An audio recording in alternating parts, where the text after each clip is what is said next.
Ciao a tutti e benvenuti in questo nuovo video.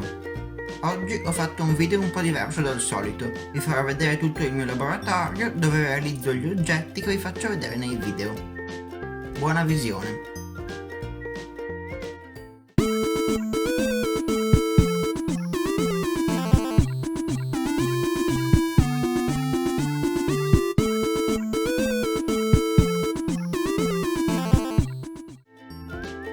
Questo è il mio laboratorio.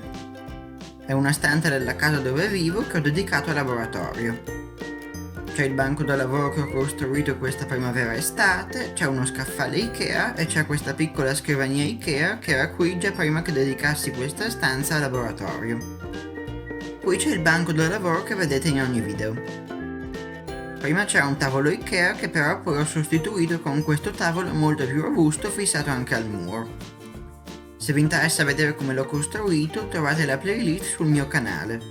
Tra l'altro, questi video stanno avendo un successo davvero pazzesco che non mi sarei mai aspettato.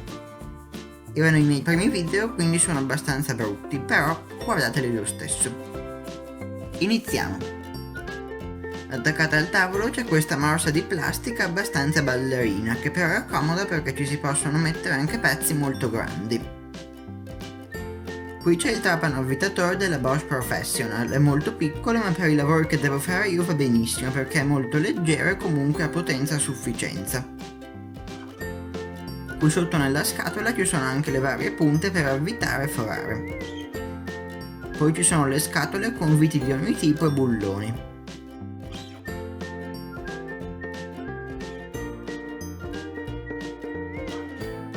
Sopra ci sono queste due mensoline su cui tengo carta vetrata, nastri adesivi vari, righello, squadro e pinza spelafili. Di fianco alle mensole c'è appesa la pistola della colla a caldo, attaccata a una presa elettrica dedicata collegata a un suo interruttore magnetotermico. Qui ci sono i cacciaviti infilati in questo supporto di legno.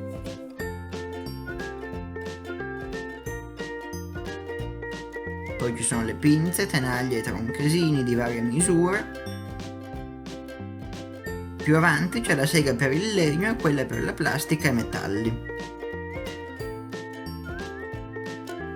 Ancora più avanti c'è il martello nel suo supporto. Questo martello è davvero vecchissimo, credo che abbia più di 50 anni. Sotto il quadretto elettrico ci sono appesi dei cavetti con le clip a coccodrillo, che sono molto comodi se serve fare dei circuiti provvisori. Sul lato sinistro del tavolo c'è il saldatore a stagno Ersa Multisprint, anche questo collegato a una presa dedicata collegata a sua volta a un magnetotermico separato. Vicino c'è la bobina di stagno e la terza mano, questo coso per tenere sui circuiti da saldare. Lì vicino c'è un metronastro che può sempre essere utile, un taglierino e l'accendino che utilizzo per scaldare le guaine termoretraibili. Qui sul bordo del tavolo c'è questa ciabatta, ma comunque su questo tavolo le prese elettriche non mancano. Davanti al tavolo c'è una seggiola su cui mi siedo, una seggiola di legno normalissima. Di fianco alla seggiola c'è il cavalletto della Manfrotto su cui metto la fotocamera quando registro i video.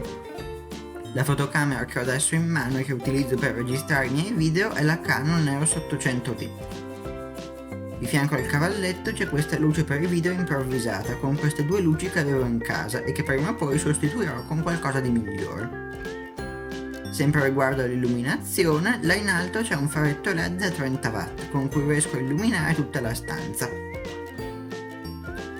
Qui, dove il soffitto della mansarda si abbassa, tra il tavolo e lo scaffale c'è l'angolo pulizia, con i bidoni per plastica, carta indifferenziata e l'aspirapolvere, con il tubo e il cavo elettrico appesi alla trave del tetto.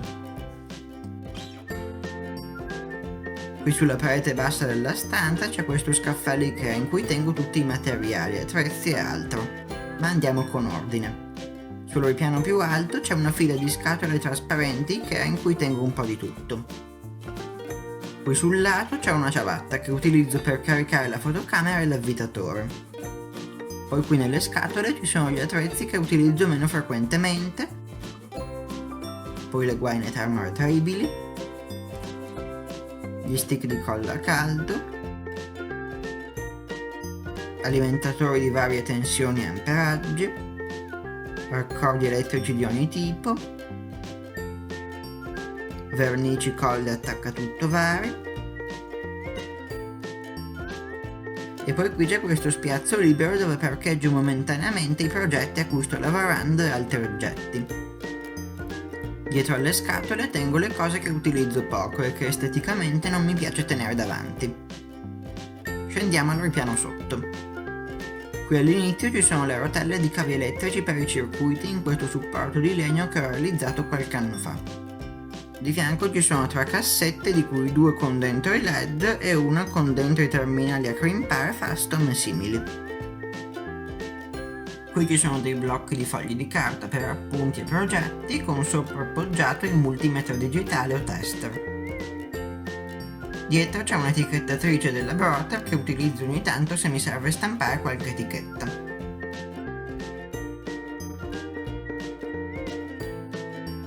Qui c'è un'altra fila di scatole Ikea con dentro in questa fascette di varie dimensioni, poi Arduino, breadboard e schede elettroniche varie, poi qui ci sono prese e interruttori da frutto, qui spine e prese volanti,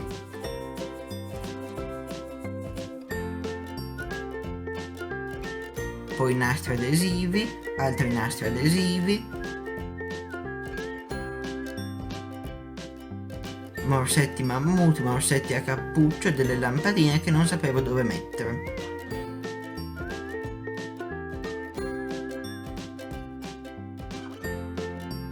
Qui ho la ferramenta, tasselli, angolari, staffe e chiodi. E infine ho questa scatola con dentro dei cassettini recuperati da una vecchia cassettiera portaminuterie, che utilizzo ad esempio se smonto qualcosa per metterci tutte le viti e non perderle. Qui attaccato allo scaffale c'è questo gancio d'alluminio a cui tengo sempre appesa qualche prolunga che può sempre servire. Nei ripiani sotto ci sono queste 2 cassettiere Ikea di legno in cui tengo piccoli pezzi di vario tipo, ad esempio qui ci sono i piccoli pulsanti interruttori, qui le resistenze, qui i connettori di vario tipo. Non vi faccio vedere tutti i cassetti perché sennò il video durerebbe 20 minuti. Qui di fianco ci sono queste 2 scatole, una con matasse varie di cavo e l'altra con scatole di derivazione, contenitori portafrutto e altre cose.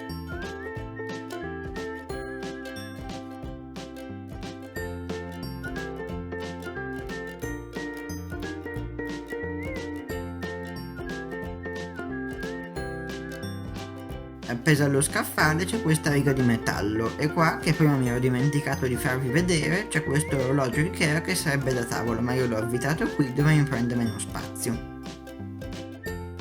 Qui nel mezzo c'è questo mega scatolone dove tengo i piccoli pezzi di legno. Quelli più grandi li tengo in garage o appoggiati all'altra parete della stanza. Più avanti ci sono queste scatole dove tengo i Lego di quando ero piccolo e che sono ancora qui. In basso ci sono delle altre scatole trasparenti con dentro fili di ferro, canaline corrugati, in questa cosa varie e inutili senza un loro posto nel mondo, cavi di rete USB HDMI, qui ci sono le matassine di cavo elettrico, poi ci sono 3 scatole vuote che ancora attendono qualcosa da contenere. Qui c'è questo sgabello di legno la cui funzione è a me ignota, era qui da prima che io creassi il mio laboratorio. Per finire qui in basso c'è questo contenitore di plastica pieno di cavi, prolunghe e ciabatte. Poi c'è questa piccola scrivania Ikea su cui arriverà tra qualche settimana una fantastica stampante 3D che ho comprato in occasione del Black Friday a un prezzo davvero fantastico. Visto che ormai è quasi Natale, ho inoltre appeso una catena luminosa su questa parete per portare un po' di atmosfera natalizia anche nel mio laboratorio. Anzi, a proposito di Natale, ho avuto un'idea. Mandatemi le foto delle vostre luci natalizie su Instagram o via mail. Se ne riceverò tante farò un video dove le farò vedere tutte, magari per il giorno di Natale. L'indirizzo email lo potete trovare in descrizione.